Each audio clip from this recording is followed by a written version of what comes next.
Syederalun, Menteri Ketenagakerjaan Ida Fauziah, Senin 11 Januari melakukan kunjungan kerja ke Balai Latihan Kerja Banda Aceh. Dalam kunjungan kerjanya ke BLK, Ida Fauziah didampingi Kepala Dinas Tenaga Kerja dan Mobilitas Penduduk Aceh, Iskandar Syukri, Bupati Aceh Tamiang, Mursil, serta Wakil Wali Kota Banda Aceh, Zainal Arifin. Ida Fauziah mengajak pemerintah Aceh dan seluruh kabupaten kota untuk mencari solusi terhadap sejumlah pengangguran di Aceh yang saat ini telah mencapai 150.000 orang. Saya sebenarnya ingin mengundang semua, meminta kepada semua kepala daerah untuk bisa sharing menyelesaikan persoalan ketenagakerjaan.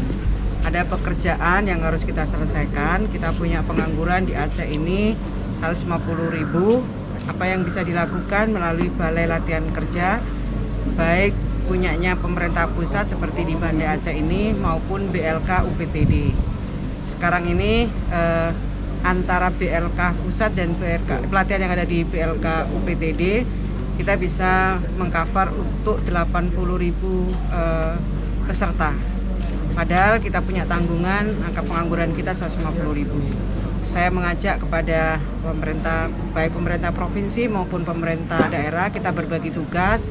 Kami memberikan bantuan fasilitasi, baik itu instrukturnya, peralatannya. Nah, berharap ada sharing juga dari pemerintah provinsi maupun kabupaten kota agar peningkatan kompetensi angkatan kerja di Aceh ini bisa diselesaikan. Pengurangan angka pengangguran merupakan program prioritas Menteri Ketenagakerjaan Ida Fauziah.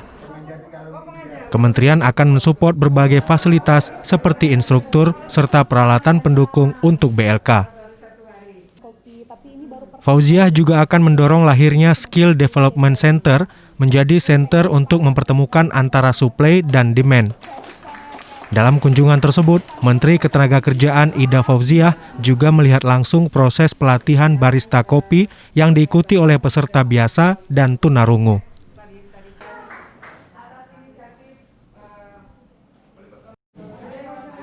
Dari Banda Aceh, M. Ansar, Serambi On TV.